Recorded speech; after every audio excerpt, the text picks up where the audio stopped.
Right. So for everyone's understanding, I conduct lectures simultaneously with Zoom meetings. Whatever it is that you will hear today, you will also be able to see and hear online via Zoom.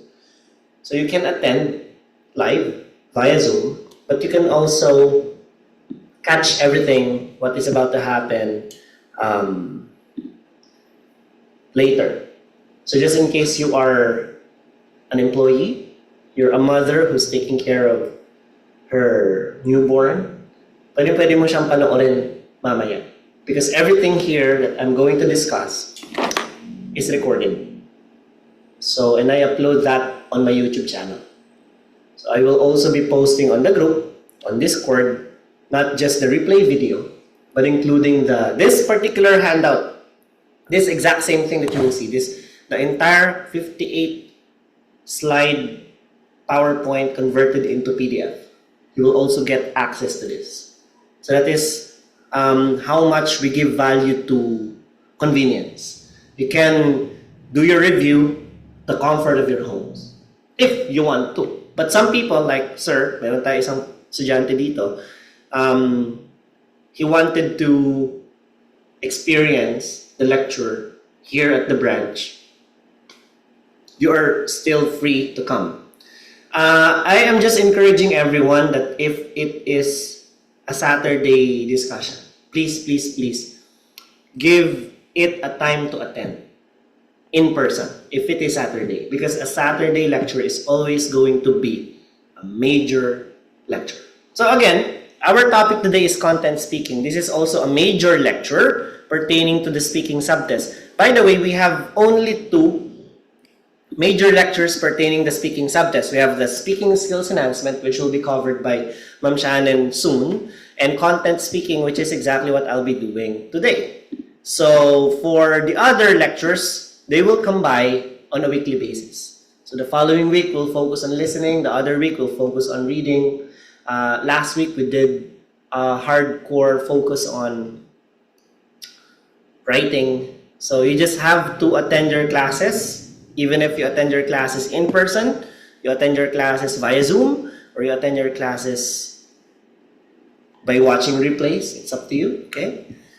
So, everything you need to know about the speaking test. Well, by the way, I just want to give you an overview, especially for students na nasa Zoom, si Laika, si Micah, si Mariela. I think that I am seeing you guys for the first time on Zoom, and I believe you are also new students. I just want to give you an insight of what the speaking test is like. So your test is divided into two sections. Your first part is the written component. The written component involves listening, reading, and writing.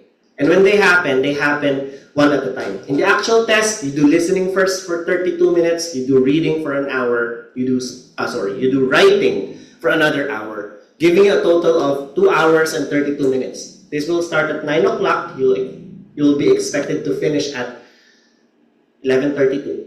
So by then, you will be given an hour break. This is your lunch break. And then you have a schedule for speaking, separate. So it could be a schedule, let's say at 1 p.m. Pwedeng 1:30 ka, pwedeng 2 o'clock, pwedeng 2:30. So are you getting the point?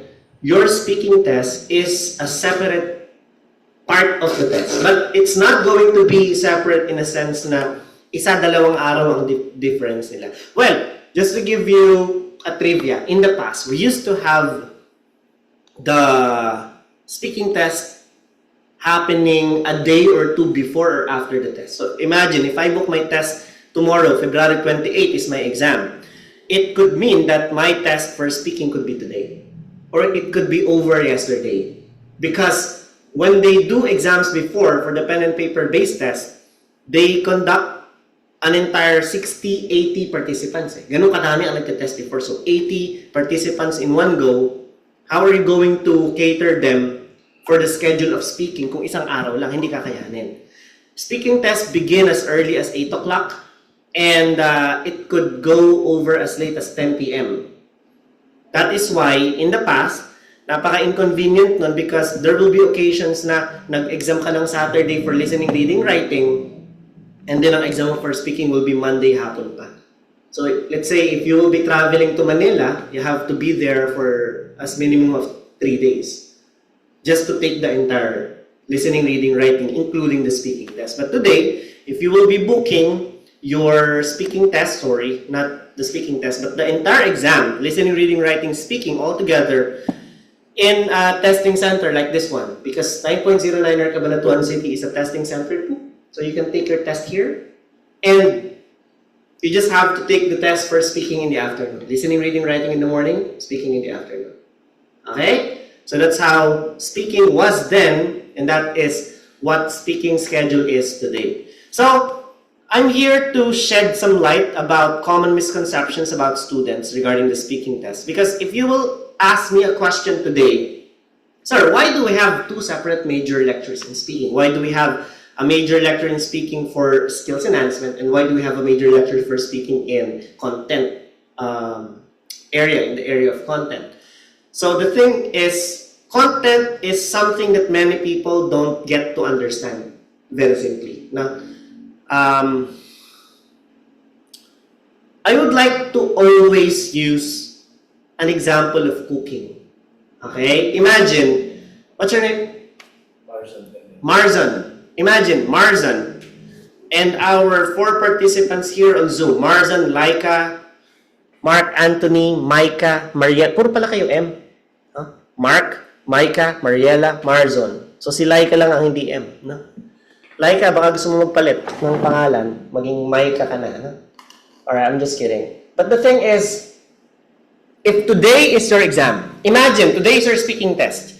And imagine, instead of doing the speaking test, I will ask you to cook a dish. Right? Cook a dish. And that dish that I would like you to cook is kare-kare. Gets po? Kare-kare. Now, we have 2 lectures for speaking, right? Skills enhancement, we will teach you how to cook kare-kare. Like the step-by-step process. Prepare the ingredients. Anong mga ingredients nun? Baka. Diba? Gulay. Peanut butter. Giniling na mani. Ano pa? Bagong. Nagigets niyo yung punto? This is your speaking skills enhancement. Kuha po? Okay. Your content speaking, on the other hand, your lecture today, I will teach you how to make your kare-kare masarap. Nakuha? Kasi, putya, paglutuin kita Marzon, paglutuin kita Laika, Micah, Mariela, and Mark, ng kare-kare, wala pa rin tatapat sa kare-kare ng nanay ko. Diba? Eh, yun ang panlasa ko, yun ang gusto ng panlasa ko, kare-kare ng nanay ko. So, paano ko ngayon, kayo tuturuan, na yung kare-kare na lulutuin nyo is magugustuhan ng nanay. Magugustuhan nyo. Dahil kaparehas yun ng luto ng nanay nyo. That is your content speaking. So, again I just want to remind you, speaking skills enhancement is important for you to know the instructions, the step-by-step process for the speaking test. And content speaking will make your answers more flavorful, more aromatic, more examiner-friendly. Something like that. So, as an example, kahapon nag-post ako sa group. Hindi ko lang alam kung nakita niyo yon, no? Ang title ng post ko was Lecture for Today, para do sa mga nasa bahay, and then mock exam ongoing at the branch. May mock exam po kasi kahapon. Alright? Sa comment section, dahil yung pong aking post ay may kinalaman sa tinatawag na recheck at combination ng band score, pinagsasama yung mga band score mo na matataas. May kinalaman siya doon. I posted something. And that was my student from 2019. Originally, she got a score of 6 in speaking. She availed a recheck, and after recheck, ano yung lumabas sa resulta? Your score has improved from 6 to 7. Yun po si recheck. Ngayon, kung tatanungin niyo ako, Laika, Mark, Micah, Mariela, Ryan, if you will be asking me, how to do the recheck, how to avail that, what do I need to do. Basically guys, panoorin nyo yung replay kahapon, Feb 26. Tingnan nyo yan. Okay? Nasa FB group, yung Wong Chong. Nandun sa Discord natin. Nasa FB Messenger community.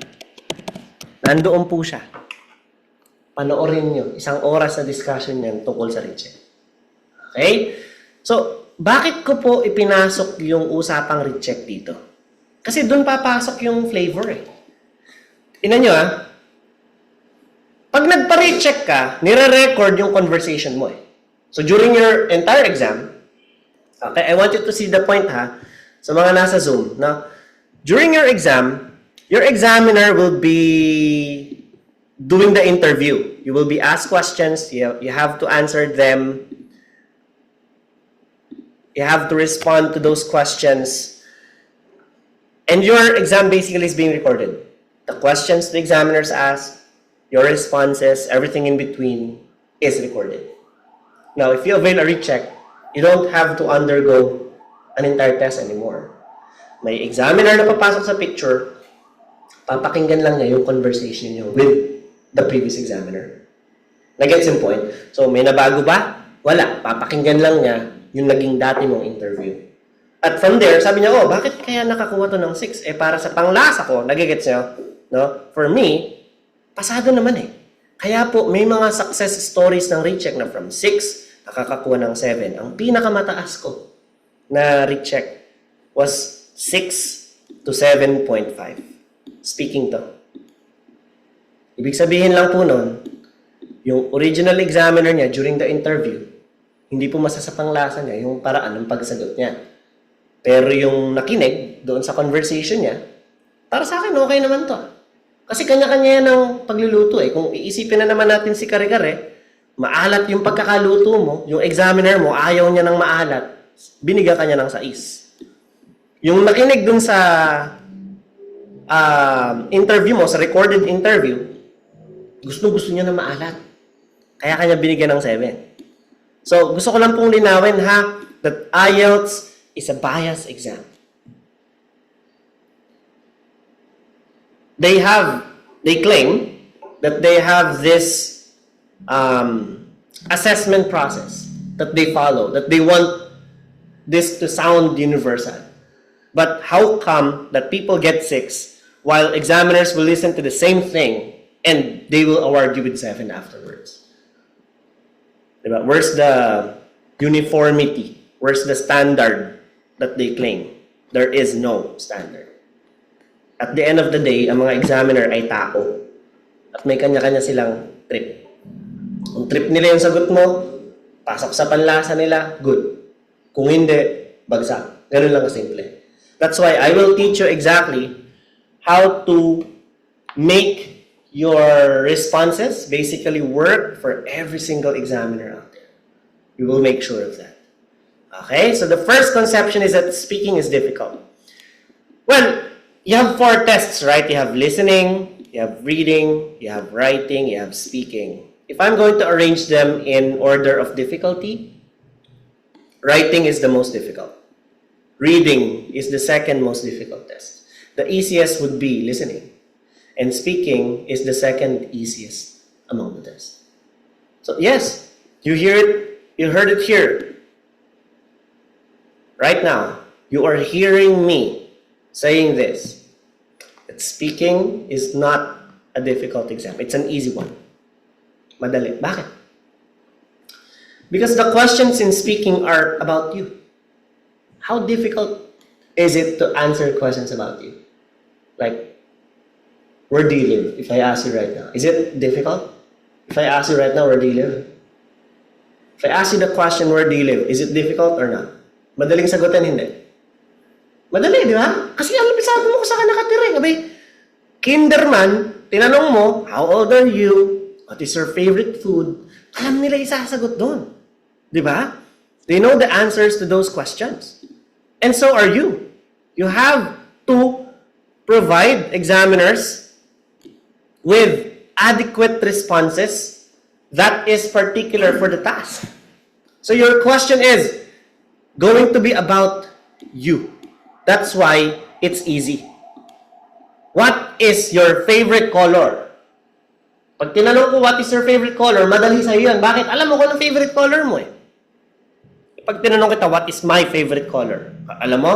Hindi, di ba? Hindi ka naman manghuhula. So, napakadali po ng exam because all the questions are about you. And the thing is, questions in speaking, more than the questions in writing, get recycled often. Meron silang pattern lang ng tanong na tinatanong sa mga students. In those questions, for example, in part 1, what is your name? Are you working? Are you studying? Do you live in a house or an apartment? What are your hobbies? Tell me about your friends. Do you still keep in touch with your childhood friends? Lahat ng tanong na yun, kaya mong sagutin because they're all about you. So, I have here, if I'm not mistaken, 17 pages yun na PDF eh. No? 17 pages, back to back, puro tanong lang. Puro tanong. Bakit puro tanong? Di mo kami bigyan ng sagot. Di ba? Bakit di ko kayo bigyan ng sagot? Sige, sagutin mo ako. Bakit hindi kita bigyan ng sagot? Alam ko ba isasagot? Pag tinanong kita na where do you live? Saan ka nakatira? Where do you live? Aliaga. Ako taga-Cabanatuan. Di ba? Magkaiba tayo eh. So the questions are, we don't give answers, we only give examples and methods how to supply proper responses to those questions. But we will not give you outright answers because literally, we are all different eh. Tinanong kita, do you like spicy food? Sabi mo, yes. Tinanong ako, do I like spicy food? Sabi ko, no. Magkaiba tayo ng trip eh. No? That's why ang gagawin mo lang is to make yourself familiar with the following questions in the exam that will appear often. And I will tell you this, they appear very frequently. No? Kaya doon ako naiinis ba sa mga estudyante. Ito ha, shout out po sa mga estudyanteng napakatitigas ang ulo. Alam naman na nila na ang unang-unang itatanong, may dalawang unang itatanong eh, is, are you working or are you studying? Yan ang unang tanong. Ang pangalawang tanong, do you live in a house or in an apartment? Diba?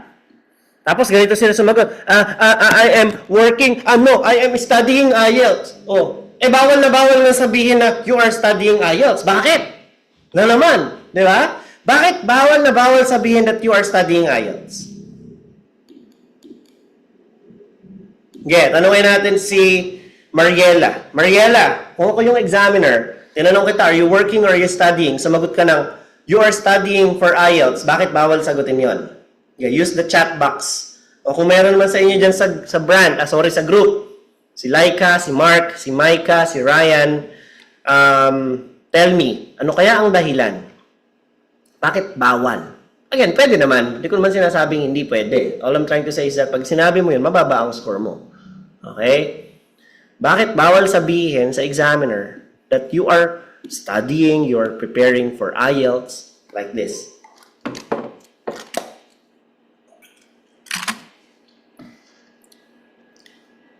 Okay, wala pong sasagot. Sabi ni Laika, kasi po mas hihirapan yung mga questions. The interviewer will ask more difficult questions since she will think you are well prepared. Exactly. Tama. Thank you, Laika. Thank you, Mariela. Alright? Literally, examiners will think, hey, since you prepared for the exam, then you are giving me a right to ask you more difficult questions. Hihirapan niya yung tanong. Sabi niya, you're the person that I am waiting for. You're exactly the person I'm waiting for. Because I can ask you difficult questions I've been holding on for the past few years. Tatanungin kanya tungkol sa mga nuclear fission. Tatanungin kanya tungkol sa excessive consumerism. Tatanungin kanya about ecological imbalances. Putain na, ayoko sumagot ng ganung tanong. Dahil mahirap. So, ano dapat sagutin? Ang mga ganong basic questions, di ba? Alam mo na, lalabas yun sa exam. Alam mo na, magko-coaching tayo dito. I-interviewin kita. Bay po kinang ina. Are you working or are you studying? Hindi mo alam. Ano pa? Do you live in a house or an apartment? Hindi mo alam. Eh, paano yun? Kinder nga, tanungin mo eh. Di ba? Do you live in a house or in an apartment? Where do you live? Alam nila yung address nila. Oh, ikaw sa sarili mo, hindi mo kaya sagutin yung napaka-common na question na yun. What's going to happen? Examiners would not be satisfied with your answer. Because a very common question that even a kindergartner can answer, you're having a difficult time responding. How can they give you a passing score? Paano kanila papayagan na mag-Canada? Paano kanila papayagan mag-Amerika? Paano kanila papayagan mag-UK kung simpleng, do you live in a house or in an apartment, nahihirapan kang sumagot? Kaya naman, guys, ako nagsasabi sa inyo, during one-on-one coaching, which we do every Thursday, during your practices, during your actual exam, umpisa pa lang, bira na agad. Umpisa pa lang, pakitang gilas na agad. Are you working or are you studying? I am currently employed as a nurse in Dr. Paulina J. Garcia Memorial Research and Medical Center for the past 3 years now. And I'm specifically designated in the pediatric department where we cater help and assistance for children with diseases. Even though my job as a nurse is quite difficult at the moment because we have to deal with even patients with life-threatening conditions, it is still my passion helping people recover from their illnesses. O putang ina, ganun dapat ang sagot. Okay? Nagagalit ako, totoo lang ha, kasi basic question na, are you working, are you studying, hindi nyo kaya. Tapos, basic question na, do you live in a house or in an apartment, napakatipid sumagot. Anong ibibigay sa inyong score? Pag ganun kayo katipid na sumagot, matipid din ang ibibigay sa inyong score. Eh, wala kang choice kundi mag-take na naman ng exam eh. Di ba? Wala kang choice kundi mag-take na naman ng exam. Dahil nag-take ka ng exam, matipid ka sumagot, bumagsak ka, gastos ka na naman ng 14,000. O sino ang yumaman? Mga examiner. Sino ang nahirapan? Ikaw. Eh kung pinaghusay mo sana, coaching pa lang, practice pa lang, exam, hindi ka na dapat magdadaan pa sa ganung problema. Okay? Alright. So, sir, paano po yun? Ala po akong work eh. O ede, sabihin mo yung dati mong work, previous job. Oh, I am not working at the moment since I just resigned from my previous post. So anong dati mong trabaho? Gaano ka katagal doon? Saang lugar? Anong main ano mo? At nag-a-apply ka ba ngayon? At least para may papag-usapan kayo. No? What else? Sir, hindi pa po ako nakakapagtrabaho at all kasi I'm a fresh grad. Ano sabihin mo? I am not working nor studying right now since I just graduated recently from my course of Bachelor of Science in Nursing. I graduated with honors at Orollio University near the place where I live in Cabanatuan City. It's a 4-year, very hectic course, and I'm looking forward for my first employment in Australia. That is why I'm taking this exam. O, diba? Tell me about it. Tell me more about yourself. Give me detail about who you are. That's what the examiners aim are. They want to get as many details as they possibly can from you, from asking questions to you, and it is your job to supply them with enough information so that they can get to know you better. Okay? So, fresh grad. Sir, hindi pa po ako nag-aral, hindi pa po ako nakapagtrabaho, ako po ay talagang, hindi po ako gumraduate dun sa aking course, a businessman po. Di sabihin mo. Sir, ako po ay full-time mom for the past 7 years. So, sabihin mo, I have stopped working 7 years ago when I gave birth to my son. I am a full-time mom right now, and I'm taking this examination to continue my career as a nurse, hopefully in the US. O yun.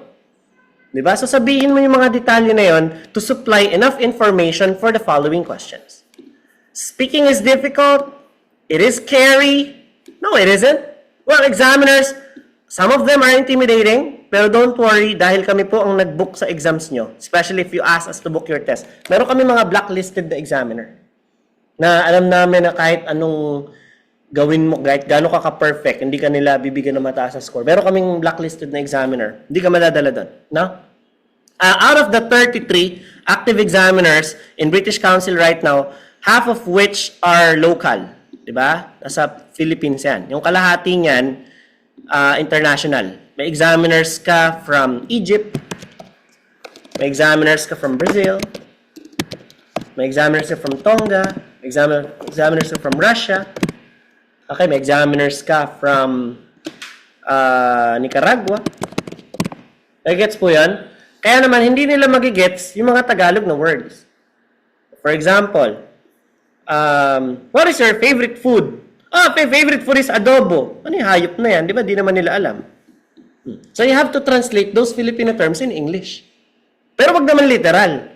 May isa sumagot, di ba? What is your favorite food?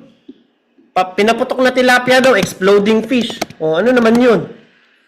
Dynamite daw, yung favorite niyang food. Yung tawag natin doon sa lumpia wrapper, binalot mo yung green na sili. Di ba? O, ano i-imagine ng examiner? Kumakain ka ng dinamita. Di ba? Ano pa? Sitting chicken daw, pinaupong manok. Ano ba yun? So you don't have to translate those terms literally. You have to find out right now. Ang tanong nyo nga sa akin, sir, ano ba English? Ede, alamin mo, ano bang paborito mong pagkain at paano mo siya ipapaliwanag sa isang hindi mo kalahi. Paano niya maiintindihan yun? That's what you have, that's your challenge to make them understand your answer. It is impossible to get a 7 in this category. Guys, bigyan ko kayo ng example, ha? Si Sir Irvin sa Manila, meron siyang isang student doon na may cleft palate. Dito sa branch, nagkaroon din po ako ng examiner na may cleft palate.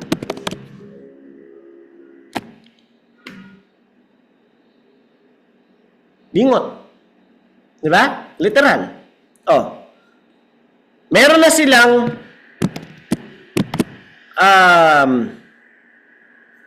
condition na gano'n. Yung student ni Sir Irvin na yun, nakakuha ng 7. Yung estudyante ko dito na yun, nakakuha ng 6.5. With that condition. Ngayon ha, tanungin mo yung sarili mo. Tanungin mo yung sarili mo. These students have conditions. Yet, they got 7 and 6.5 in their tests.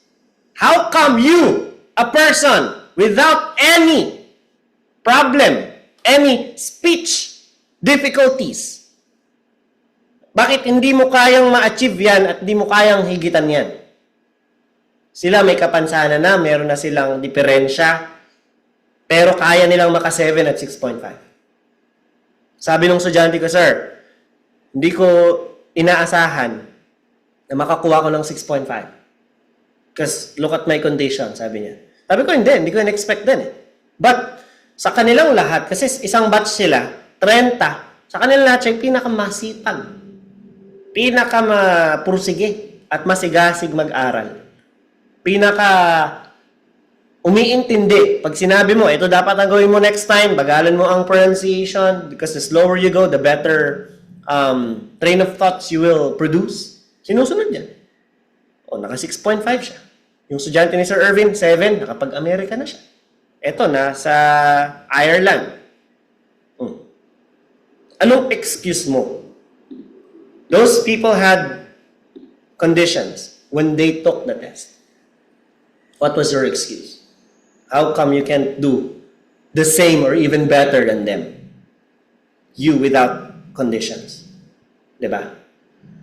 So remember, the speaking test is going to be the same for both academic and GT. So regardless of what module you are in, whether you will take the UKVI, the regular IELTS, your test will be the same.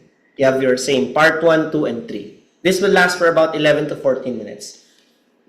At most, tumatagal to ng 15, but they will not exceed 15-minute mark. Okay? So you don't have to be happy. Alright? You don't have to be happy if your exam is on the shorter end. Wow, yes, tapos na ako agad, 10 minutes pa lang. Oh, bakit masaya ka? Kung maikli ang exam mo. Hindi dapat. Bakit? Dahil, umikli yung exam mo, dahil wala ka namang sinasagot. What is your favorite color? Red. Do you like spicy food? No. Do you like going to the mall? Yes. Ganun kaikli ang sagot mo eh. Ano, asahan mo tatagal dyan?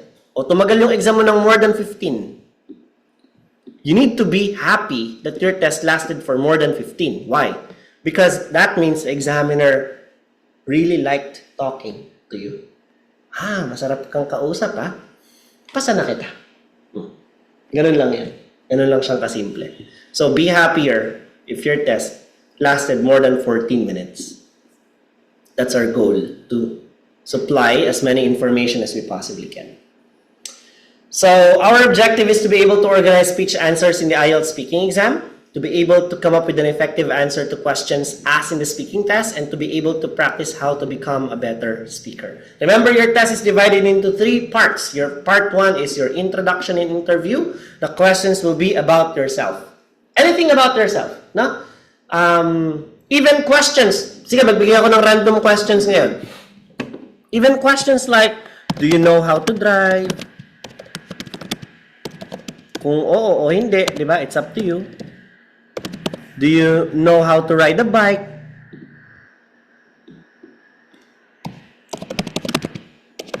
Do you know how to cook? Di ba? They ask you questions about that. Do you know how to catch a fish? Di ba? Have you tried riding a boat before? When was the last time you traveled outside of the country? Kung wala ka pang experience, tell the examiner, well, examiner, anong pangalan niya? Let's say, ang pangalan niya ay Linda. I'm sorry, Miss Linda, but I haven't been out of the country.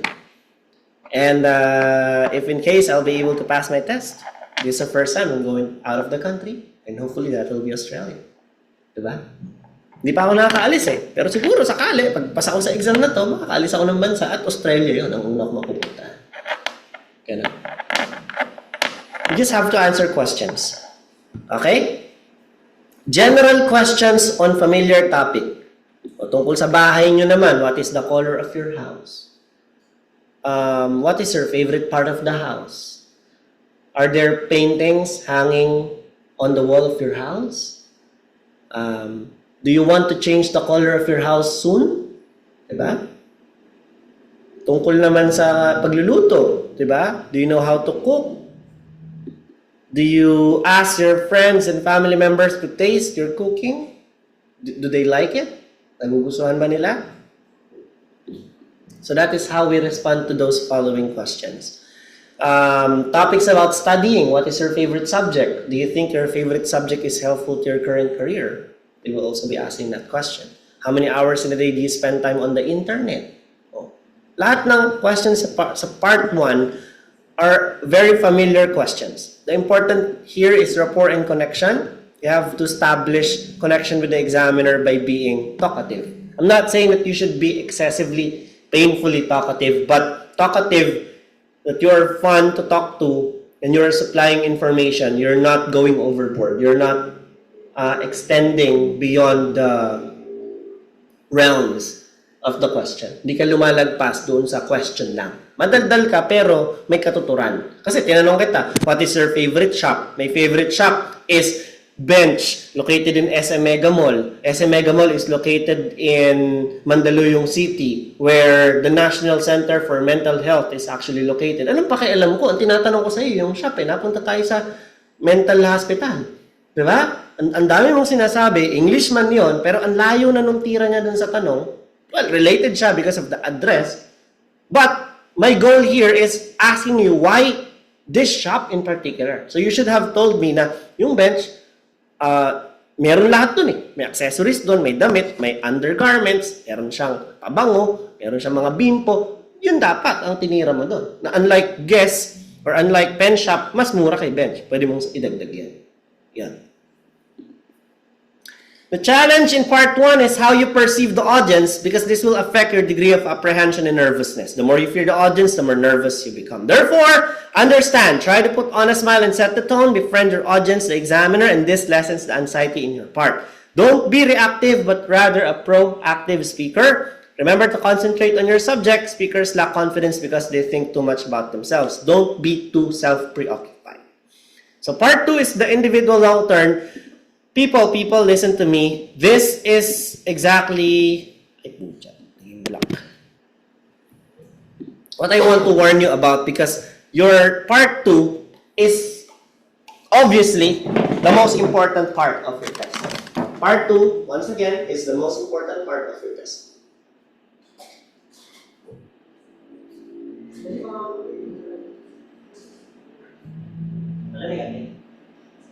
Okay. The examiner computer here in part 2 will give you a task card.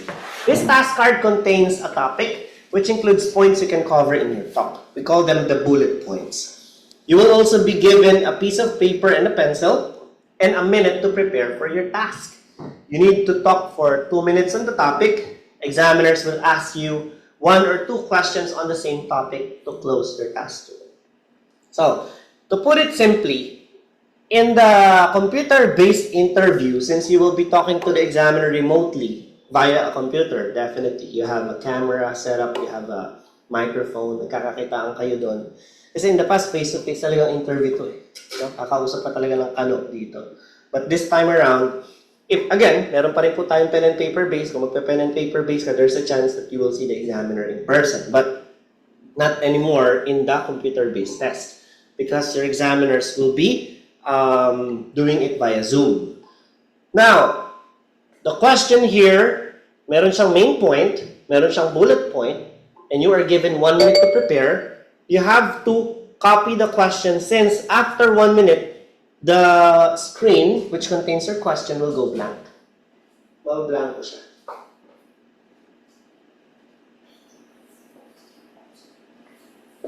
It will go blank. Okay? So, we don't want to forget anything from the task 2 because task 2 is the most important, as I've mentioned.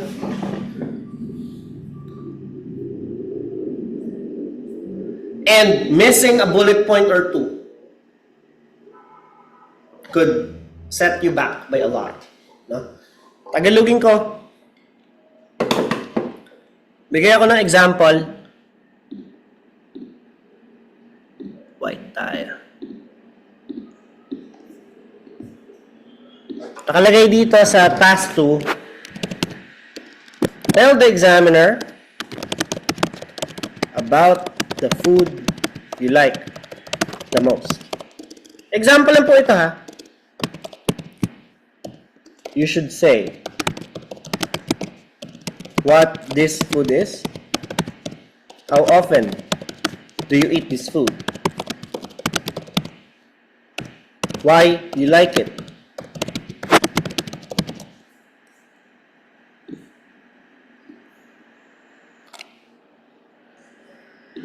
Where do you buy this? Yan.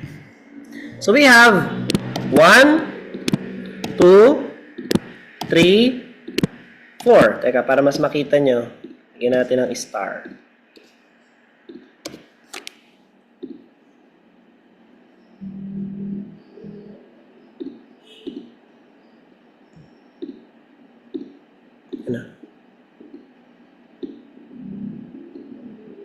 So these are the bullet points.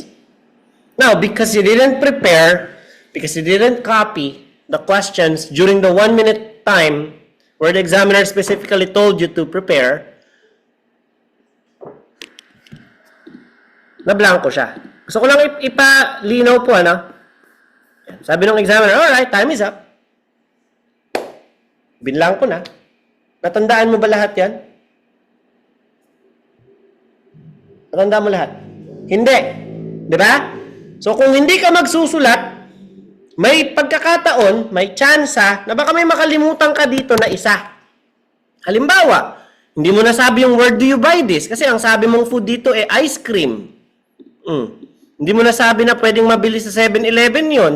Hindi mo nabanggit na binibili mo yun din minsan sa McDo. Hindi mo nabanggit na bumibili ka ng ice cream sa SNR. At meron kang mga local ice cream shop sulod ng Punos dito sa Cabanatuan na bumibili ka din paminsan-minsan. Hindi mo siya nabanggit. So, ibig sabihin, you miss a bullet point. Kapag may na-miss ka po na bullet point, from maximum score mo na 7, magiging 6 na lang. Kung 2 bullet point ang hindi mo nabanggit, if you miss or misinterpret a bullet point, that's a whole point off from your score. Kung 2, 5 ka. Kung 3, 4 ka. At kung wala ka talaga nabanggit sa bullet point, 3 ka. Guys ha, hindi ko kayo tinatakot ha. Literally, meron pong student. Ako, siguro yun yung pinakamababa kong... Actually, may record holder na pala ha. Teka lang. Kunin ko lang yung cellphone ko. In 2020, ang pinakamababa kong performer sa speaking was 3.5. Diba? 3.5 ang kanyang score. Itong latest, tinan ko ha. Parang may record holder akong bago. Ayun. Pinakamababa sa lahat.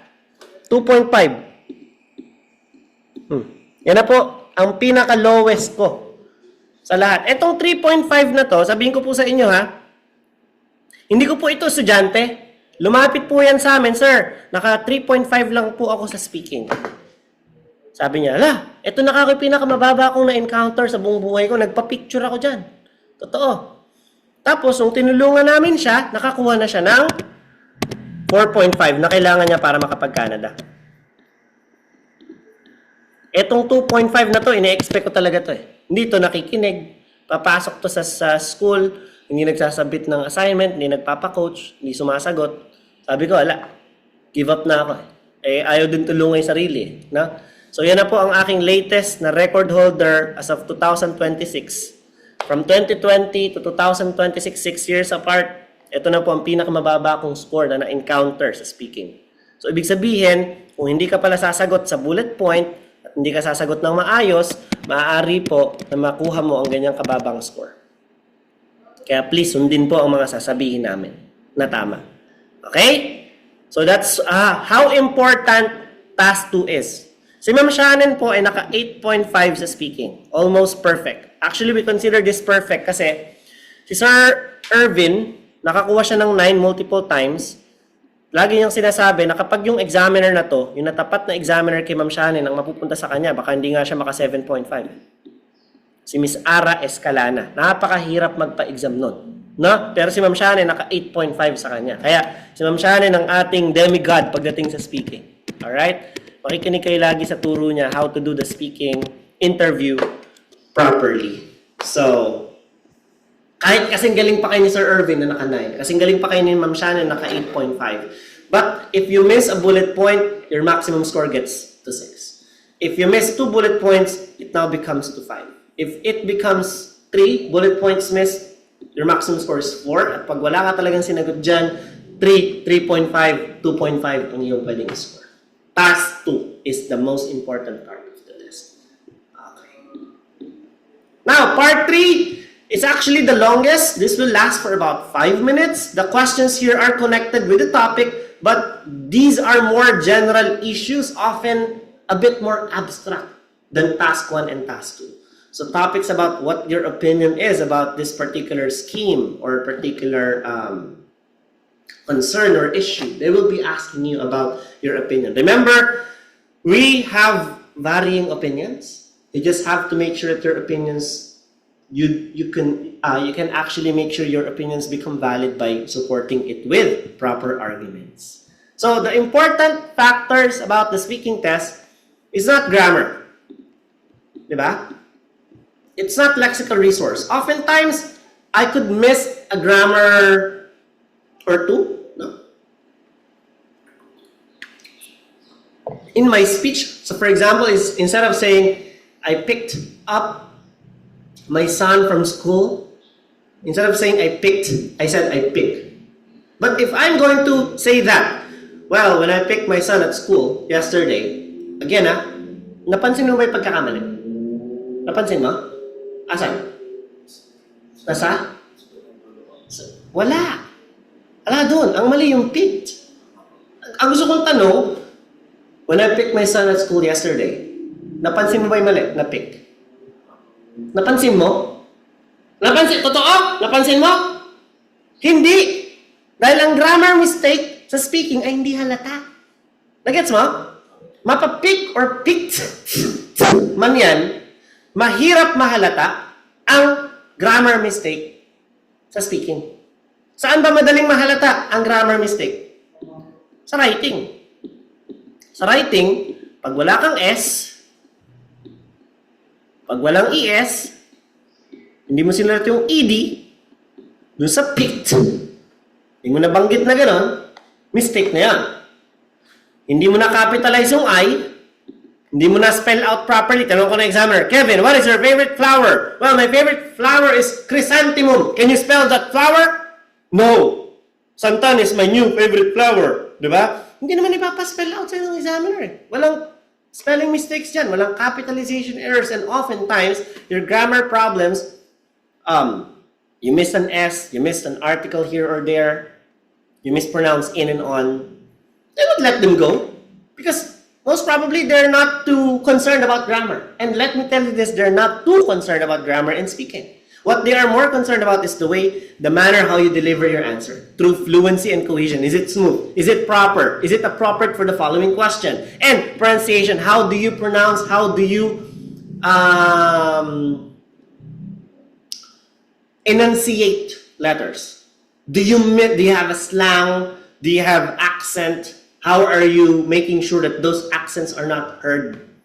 Diba? So you have to generalize your approach when it comes to pronunciation. So the most important thing, you have to give more effort in enhancing would be your fluency and pronunciation. Okay? So fluency, can the person handle himself or herself professionally? Hindi ka bastos, sumagot. No? Will the person be able to relate to different types of conversation? So from normal day-to-day conversation to factual day-to-day conversation, you're able to respond to those questions by the examiner. Do you group for terms? Do you use fillers? Like, actually, we don't want you guys to remove fillers completely. We don't want you guys to remove, all throughout the test. Because even us, even Ma'am Shannon, even myself, sometimes we use sometimes we use, sometimes we use those kinds of fillers. But we don't want you, we want to highlight this, okay? We don't want you to repeat those fillers over and over again. Let's say you will be answering the question, what is your name? Hi, my name is Kevin, and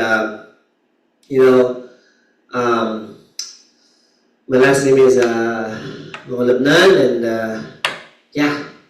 Diba? Ang labo eh. Pwede mo sabihin na, hi, my name is Kevin Mongolabnan. And you can call me Kevin for short. Gumamit ka ng yes, but it's okay because you use it only once. And you use it not as a filler, but as a launcher for the next phrase. It's fine.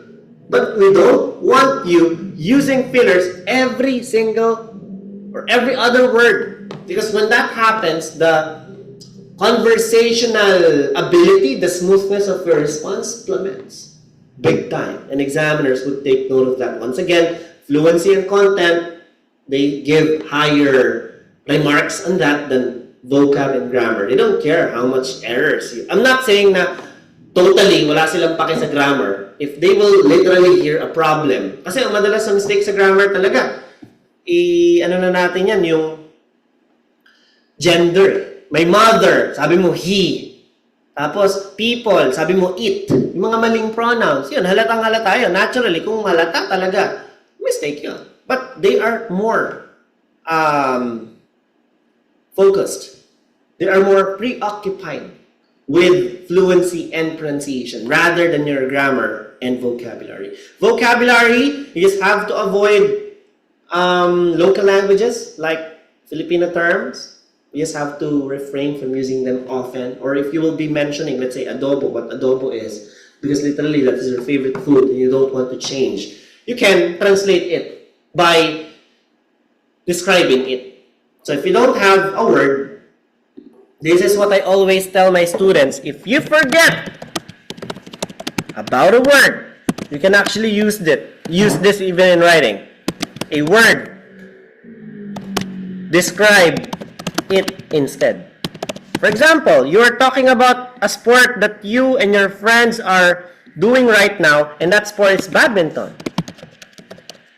So, dinidescribe mo na kailangan meron kang raketa. Tapos, nakalimutan mo yung bola ng badminton. Ang tawag dun ay shuttlecock, di ba?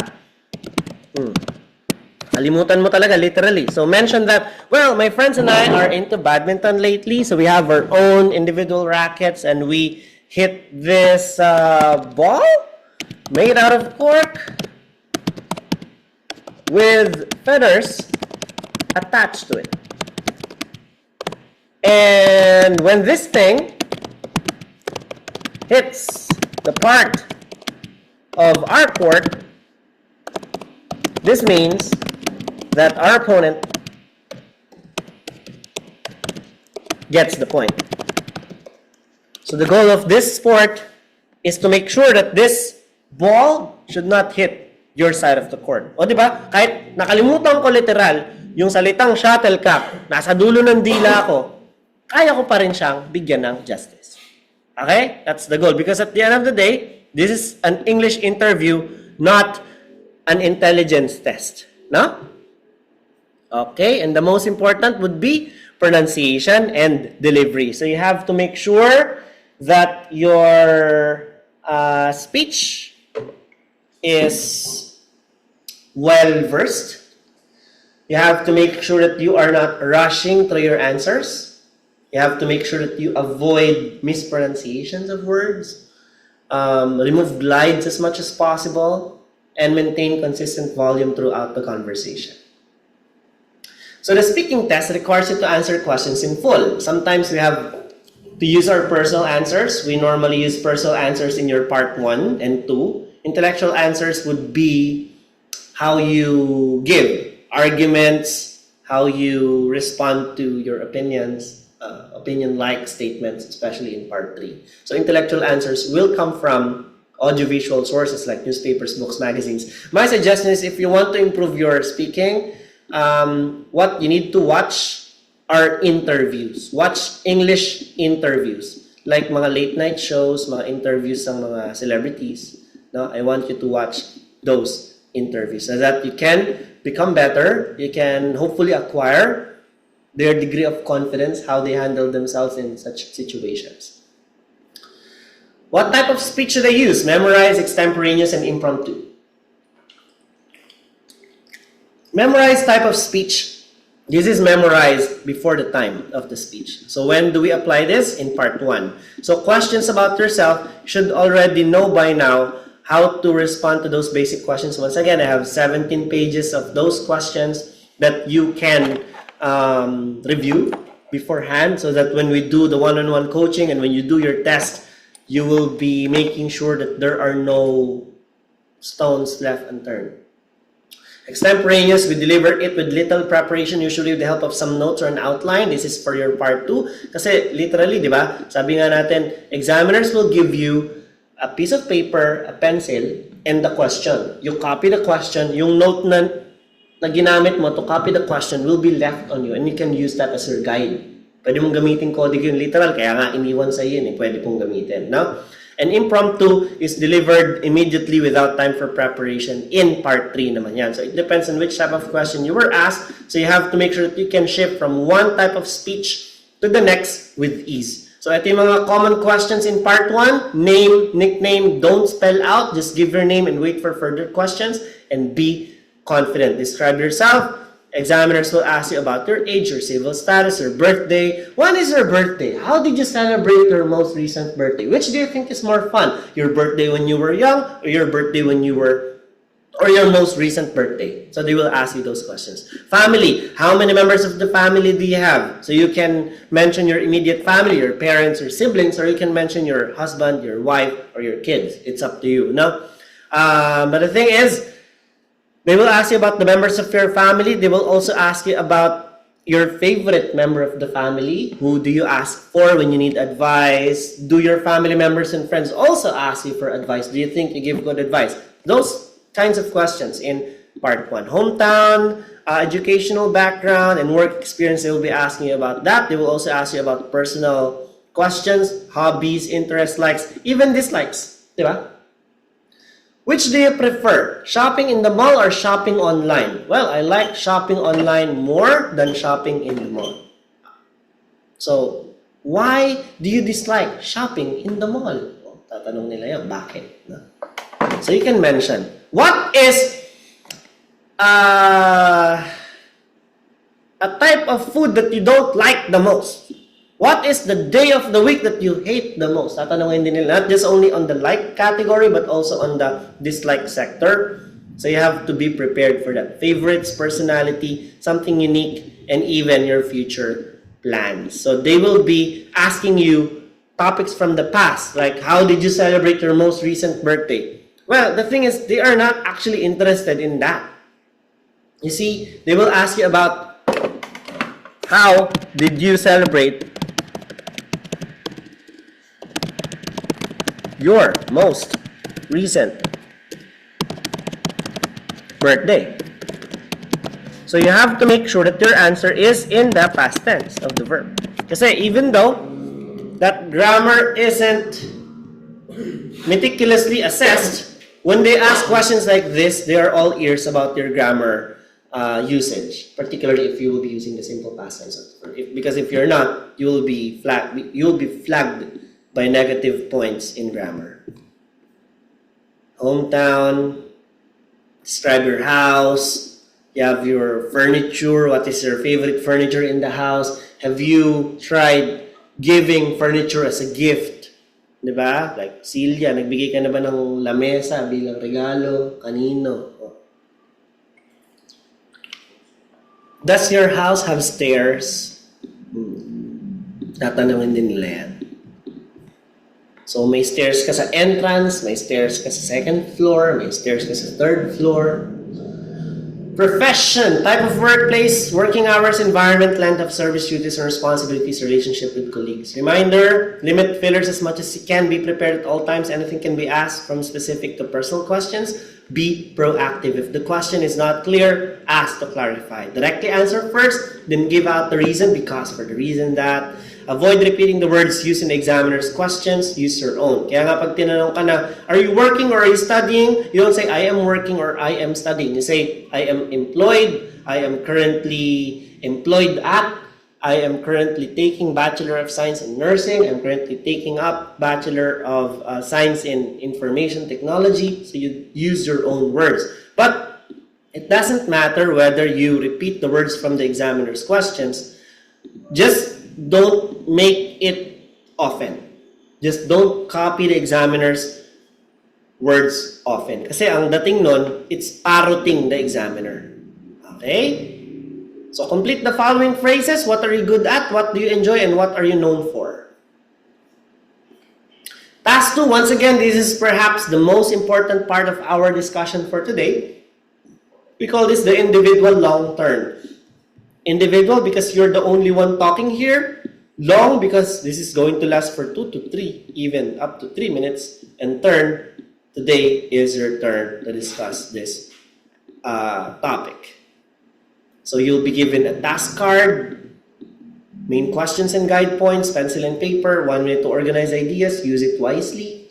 Talk uninterruptedly for 2 minutes, start when told to start, and stop when told to stop. The examiner will be the one to guide you when to begin and whether it is already done. Your test is already done for task 2. So example, natatanong po ito. Discuss the national bird of your country. Once again, the complete list of task 2 will be given together with the replay video of this discussion plus this entire PDF. Yan.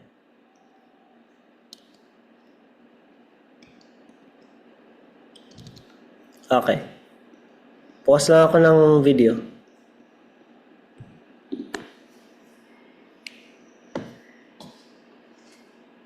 One minute countdown timer.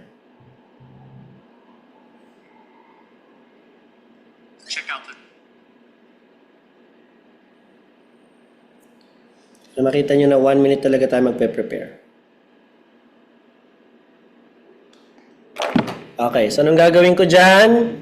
So once again, kunwari, ito po ang aking lapis. Ako ha? Ito po yung portion kung saan ako magsusulat.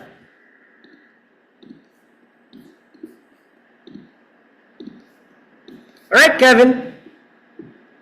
Now we move on to the part 2 of your test. I want you to tell me about the national bird of your country. Sir, pucha, di ko po alam. Pwede ba magsabi sa examiner, sorry, di ko alam. Pwede ba bigyan mo ako ng ibang tanong? Hindi. Kung hindi mo alam yan, kasalanan mo dahil di ka nag-prepare. Exam mo to eh. Tapos di ka naghanda, yari ka dyan. Diba? You can't tell the examiner you don't know the answer to your question. So what's the national bird of your country? It's eagle, di ba? It's the Philippine monkey-eating eagle, to be exact. So ito na po yung ating timer. Simulan na natin. What is it? So describe. So this is a huge bird. Huge bird with sharp beaks and claws and eyesight. They can catch their prey as far as half a kilometer away. They can see their prey because of their bird's eye view of everything. Their characteristic, it's a wild animal. It doesn't like being with people. Diba? Wild, yeah. What does it symbolize? Freedom. And why do you think it is the national bird of your country? Because this is the pride of our country. This is endemic to the Philippines only. You can only find it in the southern part of the Philippines, in Mindanao and in Palawan. 2-1. Alright, Kevin, your time is up. Gagawin ng examiner, lahat ng to, tanggal. Ang matitira, etong note mo. Yan. So, linisin ko lang po yung note ko, ha. Eagle. Sa describe, lagay ko yung huge. Sharp eyesight. Ito po yung kaninang ginawa ko, ha. Nililinaw ko lang kasi, kunwari nagsusulat ako ng pencil, mahirap kasing gumamit ng mouse pad, no? Sharp eyesight, claws, beaks. Characteristic, wild animal. Avoid people. It avoids people. Symbol, freedom. And why? This is species endemic to the Philippines. Sabing endemic, dito lang yan makikita. Alright, Kevin, your time is up. Ang natira lang po sa akin, itong aking note. Diba? So, meron akong lapis na naman, ito pa rin siya. So, gagamitin ko siya as checklist para pag nag-check na ako, done na ako doon. Okay? So, pakikita ko po sa inyo na I spent 20 to 25 seconds per item, per bullet point. 2-minute timer tayo. Alright, Kevin, tell me about this national bird of your country. Well, the national bird of my country is the Philippine monkey-eating eagle. It's a very huge bird. If I'm not mistaken, it could go as tall as 1.4 meters, and its wingspan is about 1.7 meters in length. It's very huge. It has a very sharp eyesight that enables it to catch its prey from afar, and its sharp claws and beak allows it to eat small monkeys, mammals, and even snakes for its meal. It's a really scary big bird. Now, this is a wild animal as its characteristics. It doesn't want contact with people, but because it is an endangered species in my country already, many zoos and Habitat Foundation help these birds to extend their generations. That's why many of the animals now, especially this eagle, have contact with people. So this bird symbolizes the freedom of my country, because whenever we see a bird, whenever we see this eagle soaring above the sky, it reminds us of being free. Especially when our national heroes fought for the freedom of my country for more than 300 years, from Spanish, from Americans, from Japanese occupations. So this is a reminder of the freedom that we are now enjoying. And I think that this is just proper. It is just proper for this eagle to become the national bird of my country, since this can only be found in the Philippines. It cannot be found elsewhere. It's endemic to my country. And that is why I think the Philippine national eagle is my national eagle in the country, and it should stay that way, because it really embodies freedom and character of Filipinos. Ganon. Okay? What is your favorite food? Ang goal lang natin dito is not mention food that are difficult to explain. Halimbawa, yun nga, yung kare-kare. Diba, what is the English of kare-kare? If you really want to answer kare-kare as your favorite food, what's the English of kare-kare? Ox tripe in peanut sauce. May bagong with sauteed shrimp paste. Okay? Ang sagot mo ay, sir, dinuguan ako eh. Ang sagot mo dyan, pork and blood stew. Ibang dinuguan sa tinumis with tamarind leaves, kung tinumis yan. Kung sinigang naman, no? Sinigang na baboy, di ba? Broiled pork broth in tamarind soup with taro, kung may kasama siyang gabi. Sinigang sa gabi yan. Kung adobo naman, vinegar, braised. Kung chicken yan, chicken. In soy sauce. Kung Tagalog ha, kasi ang sagot ko dito sa favorite food, ice cream lang. So what this food is, ice cream, it's made from milk plus different flavors. Particularly, ang paborito ko, strawberry ice cream.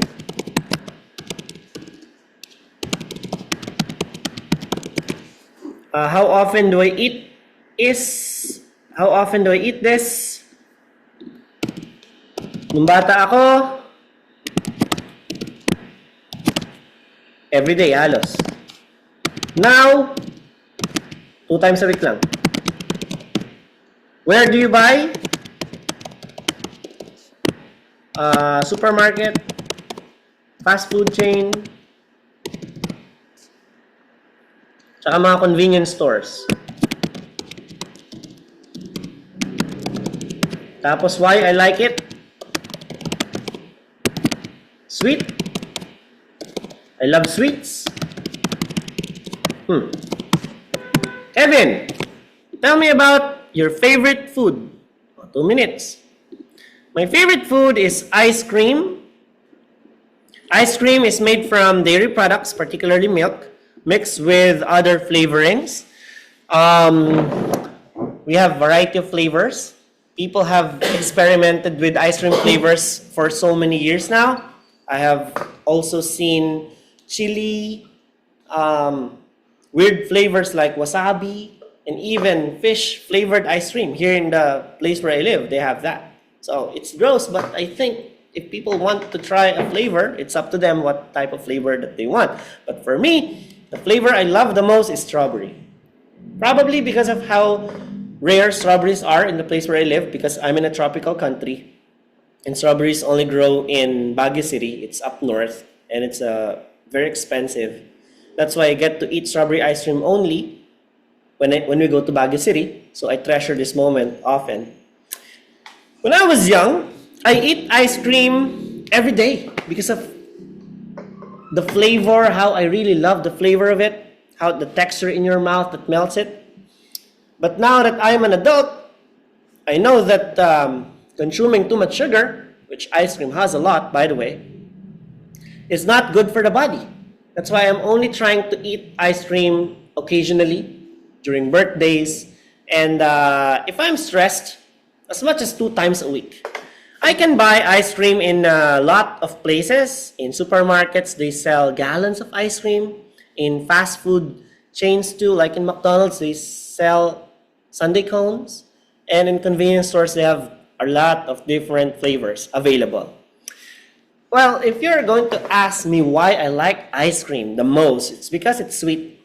I'm a sweet tooth. I love eating sweets. And the fact that you can experiment with ice cream, what flavors you like, really makes it amazing for me as a choice. Not only that, especially during summer season, it makes you cool because this is a cold treat. So the amazing combination of cold and sweet together makes ice cream my favorite food of all. Ganun ang pagsagot sa task 2. Titirahin mo lahat ng bullet point. You don't want to miss any bullet point because if you miss a bullet point, you fail. Name a TV show you like watching. Pwedeng matanong yan sa exam. Wala ka pang TV show na gusto mong panoodin, maghanap ka na ng TV show ngayon pa lang. Describe a friend who you really like to spend time with. So, syempre, kailangan ng pangalan ni friend. No? Kung buong pangalan, okay lang. Kung nickname lang, wala namang problema. So, that is how your task 2 will go. Task 3 is your two-way discussion. This is the concluding stage of your test. This is follow-up of task 2. 4 to 5 minutes, maybe more of critical questions, maybe abstract in nature. The most challenging aspect of impromptu speaking is in generating and organizing your thoughts. Sometimes when asked a question, your mind may get flooded with countless possible answers. Other times, you may draw a complete blank. The challenge will even be greater if your topic is on a subject you know nothing about. Sometimes your sensitivity to a topic may make it difficult for you to address it adequately. Remember that regardless of what situation you may find yourself in, it can be very useful for you to know that the following methodologies can quickly help formulate and organize your off-the-cuff responses. And that technique is what I call PREP method. Can you repeat that? PREP method. Okay, PREP method stands for point, reason, example, point. When examiners ask you questions between part 1 and part 3, you will respond with the answer first. Like, do you like eating food? Do you like eating spicy food? Diba? Sasabihin mo, yes or no. So the point is the first line. This is the direct response. Sagot agad. No? What is the book that you like reading the most? The Count of Monte Cristo is the book that I love the most. Out of all the books I've read. Si point yun. Ngayon, yung reason, this is going to answer the question, why? Why apple is your favorite fruit? Why watermelon is your favorite fruit? Why ice cream is your favorite food? Why The Count of Monte Cristo is your favorite book at not The 5 People You Meet in Heaven by Mitch Albom? Bakit? Give me reason. Give me an adequate response. Give me an answer to the question, why? Kaya naman, this is the one question we don't want to hear to the examiner. We don't want to hear why from the examiner. Ayaw nating marinig yung why. Bakit? Kasi ibig sabihin yan, ang mga pagsagot mo, puro bitin. Kaya siya nagtatanong na why. It should be you supplying the statement for the question why already, according to our PREP method. The direct answer, the reason why, the example, if you can give one, it's up to you if you want to skip this or not, and the point will then summarize everything that you mentioned to the examiner. So example, tinanong ako ng examiner, Kevin, tell me something about a place where you want to spend your holiday vacation. Malta is a wonderful holiday destination. And I would like to spend my next vacation there. Tapos, di ba? Ngayon, sinagot mo to, di ba? Eh yung examiner, nangkakat yan eh. Nangkakat yan ang sagot. Yan lang ang nabanggit mo. It is, sabi niya, okay, let's talk more about tropical countries. In your country, in the Philippines, we know that they have a lot of beaches there. What is your favorite blah blah blah? Kinat ka na niya. Ang nasagot mo lang, Malta is a wonderful holiday destination where I want to spend my next holiday vacation. This is the only thing you were able to answer. At kinat ka na ng examiner. Dahil sa PREP method natin, tama pa rin yung naging pagsagot mo. Kasi hindi ka nagpaligoy-ligoy. Tinanong ka niya, a place where you want to spend, sinabi mo yung Malta, goods na. Kahit kinat ka niya, nasabi mo pa rin yung tamang sagot. Kaysa magpapaligoy-ligoy ka na, traveling is really a very amazing experience that can be enjoyed by everyone. As for me, I always make sure to save money just in case I will get to travel someplace new. And that place is, okay, let's talk more about, kinat ka na niya, wala kang nasagot. Anong lugar? Wala kang nasabi. Kasi busy ka, kaka-introduce, kaka-interpret. Eh, hindi ka naman na dapat magpaligoy-ligoy. Tinanong ka, saan mo gustong pumunta? Pag nagbakasyon ka, Malta, Japan, India, Malaysia, Thailand, sabihin mo agad, Singapore, Hong Kong, bakit? Diretso. Hindi ka na magpapaligoy-ligoy dito. Okay? Alright. O halimbawa, bigyan natin si Japan.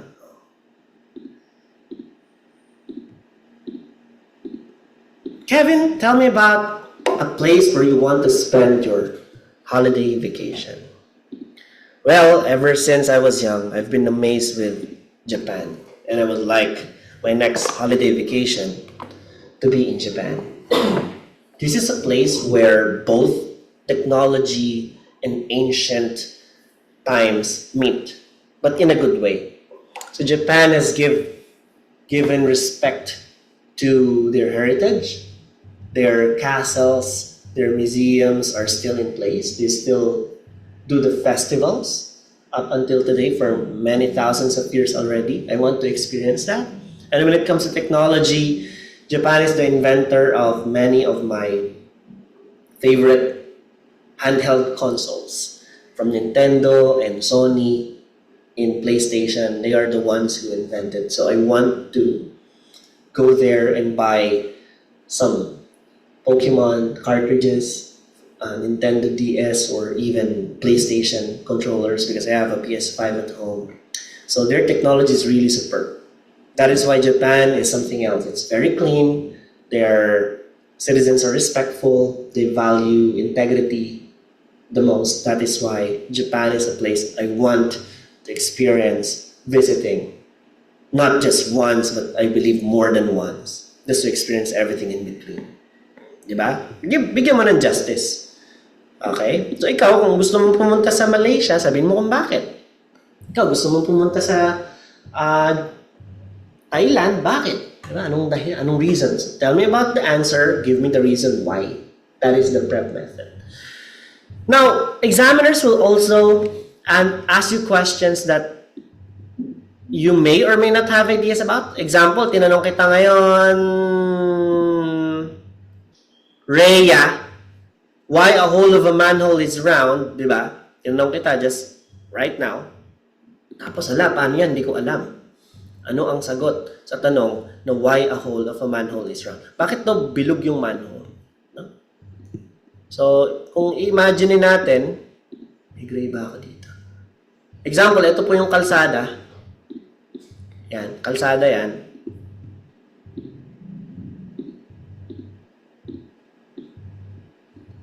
May mga solid white lines.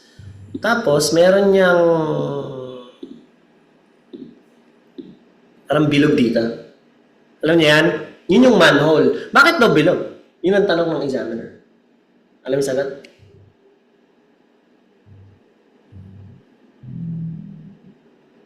Alam niyo sagot? Mahirap di ba? Tinanong ko si Rhea, tanongin natin si Mariela, tanongin natin si Micah. Face to face, biglaan, ngayon ka tinanong, una mong masasabi, ang hirap na to. Kasi unang-una, hindi naman ako taga-DPWH para malaman kung bakit. Hindi naman ako engineer para malaman kung bakit bilog yun. Diba? So, you can tell the examiner that you don't know the answer to the question. Simply. Ito po ang gagamitin nating phrase. I'm sorry, but I don't know the answer to that question. Yan po ang tinatawag nating lifeline, number 1. Kasi magtatanong at magtatanong pong examiner ng 1 or 2 difficult questions for the entire speaking test. Paano kung di mo talaga alam? Kaysa magsinungaling ka, maghula ka, sabihin mo. Kasi remember, this is not an intelligence test.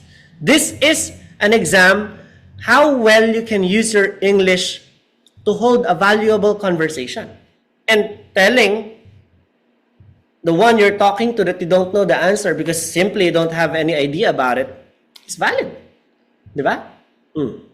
Pwede mong bigyan niya ng iba't ibang version. Like, unfortunately, my knowledge about why the manhole is round is limited at the moment, but rest assured that when I get home today, I will definitely do my research about it. Thank you. Parang, sa ngayon, Ara, kung si Ara matapat sa inyo, right now, Ara, my knowledge is insufficient about why the hole of a manhole is round. Because I really don't know what is the reason behind this being round, even if we have a lot of shapes available. But don't worry, as soon as I get home today, I will definitely do my research about this topic. Thank you. O, di ba? Magpapalit na siya ng ibang tanong. Nagkakaintindihan? Alright? So, just to clarify, bakit siya bilog? Well, madali lang na may logic. Mas madali maghukay ng bilog kaysa maghukay ng pa-heart. Di ba? Kukortehan mo pa yan. No, in love ka, pa-heart talaga yan. At star, di ba? Ang hirap naman humukay na star yung shape. Di ba? Sinong papasok dyan? Si Patrick Starfish? Di ba? Hindi naman. Tao ang papasok dyan. And of course, humans have roughly circular midsections. So, ito yung mga questions ng part 3. Which do you prefer, traveling alone or in groups? Di ba? Matatanong ka ng examiner dyan. How do you entertain visitors? What are the things you like in the city? Describe your school. How do you feel when it rains? Anong nararamdaman mo pag umuulan? Di ba tatanungin ka niyan? Ano mas trip mo? Severe droughts or heavy rains? Think of a memorable place you have been to with your family. What can you say about buildings around your hometown? How do you spend your leisure time? How do you manage your time? Do you use your phone to help you manage your time? Do you keep notes? Do you have alarms? Do you use your phone calendars to manage your time? Can you work if there is a noise? Who do you want to go to when you travel? Which group of people you want to help? Skills that you acquired recently? What is the kind of service that you want? Is your favorite subject helpful to your present life today? Ano yung favorite subject mo before? Math. Helpful ba yun sa buhay mo ngayon? Oo naman, nakakapag-compute ka. Nakakapag-calculate ka ng mga babayaran mo. Diba? Which do you prefer? Going to the mall or going to the museum? Huwag naman din tayo maging hypocrite. Mall tayo. Kasi syempre, ang museum, bibisitahin mo lang yan for sightseeing. Of course, malls, this is where you get your daily necessities. Diba? But it doesn't matter whether your answer here is the mall or your answer here is the museum. As long as you can justify your answer, you're welcome to answer any. No?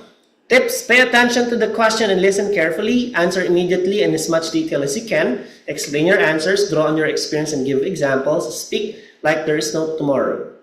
The examiner wants to hear whether you can talk at length on a range of topics. Remember, there are no right or wrong answers. Just avoid jargon and slang terms. Be confident by smiling. Speak clearly at a natural pace. What is happiness for you? Do you think advertising influences what people buy? I think the ultimate goal of advertising is to really encourage people to buy this particular product. That is why they use celebrities which have huge followers so that their fan base would think that, hey, you know, my idol is using this skincare product. Most probably this is the reason why she has this fair skin and I have some roughness on my skin right now. Let me try using that. That is actually their goal. It's to enhance more of the people to try the products. So I really agree with this statement. Differentiate a doctor from a nurse. A doctor cures the disease, but a nurse cares for the patient all throughout the care.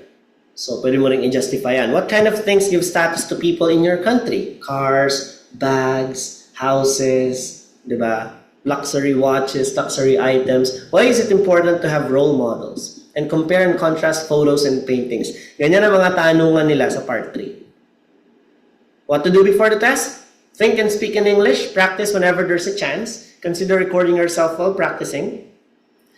Familiarize yourself with topics that you fear about. Kasi we may not know whether they will come out or not. We may not know what the examiner's roll of questions will be like. Familiarize yourself with topics that you fear. Dress appropriately. May mga ilang estudyante po kami pinapabalik na naka-backless, naka-tube, naka-chinelas. Bawal po. No? Kasi this is a formal attire. Hindi naman formal na naka-suit and tie ka. Smart casual yung minimum. Sabihin, naka-pants ka, naka-polo shirt, naka-blazer, naka-cardigan, naka-jacket. No? Bring an ID. Yung ID po na ginamit nyo sa pag-book ng exam, so kung ginamit mo ay passport. Make sure na walang butas yan, ha? Okay, and do not be late. May mga estudyante tayo dito nag-exam, 9 ang exam, 8:58 dumadating, mag-register pa. So please do not be late on your test. During the test, be confident, smile tayo. Okay? Do not sit down unless advised. Ito po ay para lamang sa face-to-face interview. Establish a connection with the examiner by maintaining eye contact. Using hand gestures would also help. Organize your thoughts and have presence of mind. If you really cannot distinguish the question, di mo talaga na-gets yung question do not be afraid to ask the examiner to repeat the question for you by saying, "Excuse me, can you please repeat the question?" Kasi ako, during coaching, tinetesting ko kung may ganyan kayong ability. Sabi ko, "Okay, what can you say about ha?" Sabi ng estudyante, "Ha? O, hindi ganun ha? Hindi ha? Ha? Pag pinaulit mo ang tanong, can you please repeat the question? Thank you." Be polite. Ang examiner po ang magbibigay sa inyo ng score. Kaya maging magalang kayo sa kanya dahil siya ang magbibigay sa inyo ng score. Maging mabait ka sa examiner. Avoid short answers. Bawal mga yes or no lang. Do you like eating pizza? Yes. O sabihin mo kung bakit. Yes, I love eating pizza, especially during movie nights with my family because it's really an awesome treat. It makes you full and it's a party food. My favorite flavor would be pepperoni with lots of cheese. So, I don't eat dinner if I will eat pizza because it makes me really full. And it's one of my favorite food of all. Be assertive. Ito yung sagot ko Tetry ka ng examiner niya na, talaga ba? Yan talaga yung sagot mo? No? Parang questionin niya yung answer mo. Do not falter. Be assertive. Ito ang napili mong sagot. Justify it. Stick with it until the end. Avoid repetition of words. Do not hesitate to correct yourself. Use the correct verb tense and do your best. During the exam, give answers that you can talk more about. Sabi ko nga, kung ang favorite food ko talaga sinigang. Pero wala akong mababanggit na kwento tungkol sa sinigang Pero doon sa ice cream, pag tinanong ako ng examiner, what occasions are linked with that food? Birthday parties, hindi naman inahanda sa birthday ang sinigang. Diba? I can talk more about with that particular topic. Again, there are no right or wrong answer. The examiner will assess you on how well you can express your ideas and opinions in good English. If you don't know the answer, let the examiner know, but please do so politely. If you want the examiner to repeat the question, let the examiner know, but please do so politely. Imagine you're talking to a friend. This is a friendly conversation, not supposed to be a very stiff one. Okay? So loosen up. Make sure that your voice is well modulated. After the exam, do not ask for your score because this is disrespect to the examiner. Don't ever do that. But please don't forget to thank the examiner for this wonderful, pleasant experience with him or with her. Thank you for this experience, Ara. That's it. You can say your goodbyes. Frequently asked questions. Can I choose a topic to be talked about? No. Examiners will be the one to ask you questions during the test. Do we really need to talk for 2 minutes in task 2? Actually, you have 2 minutes to cover the main topic and 4 bullet points. That is why 25 seconds yan bawat isa. No? Because if you will be adding 25 seconds, this is going to give you 100 seconds. Literally 1 minute and 40 seconds. May 20 seconds kang matitira for your introduction and conclusion. Kaya ganun po ang management natin ng time. What if I really do not have an idea about the topic? Be polite. Say so. Tell the examiner that you really don't have an idea and you will be preparing for this topic as soon as you get home by doing a research about it. Should I keep on talking until the next question? Actually, yes, but please do not fall out of topic. Make sure that you are still well within the realms of the original question. Is accent required in the examination? No, you don't have to use your false British accent or false American accent. Please use the IPA regulated accent or the International Phonetic Alphabet language accent. use a language that internationally will be understood. Alright, what if I didn't hear the question clearly? Once again, I keep on reiterating this. You can ask the question, you can ask the examiner to be repeated, you can ask the examiner to repeat the question for you, but please do so politely. I'm sorry, I wasn't able to hear your question. Could you please repeat that? Oh, would you mind repeating that? I didn't get it. Okay? Do I have to answer all the questions in task card? Yes. If you miss one, you fail. Simple as that. And you don't want to fail. The reason why you're here is because you want to pass. So please, answer all the questions in the task card. What are the topics? Kasama kong i-upload. Kasama po nung replay na to. Okay? And that is your part 1, part 2, part 3 of the test. Do you have any more questions? Laika, Mark, Micah, Mariela, Rhea, Ronnie, Ryan, do you have any questions for me? Again, highlight ko lang po itong last few slides. What you say is important, your grammar, your vocab, your fluency, your pronunciation, but how you say it also matters. Your delivery, the content, the style and charisma, posture, gesture, and maintaining eye contacts also are parts of the test. So please consider them. Alright, questions? None. Alright, so since you don't have any questions for me, I will be uploading this video. I will be attaching the exact same PDF na presentation na ginamit ko, including the list of questions. So, babasahin nyo po yung isa-isa. And you will imagine, what if today is my exam at tinanong sa akin tong question na to?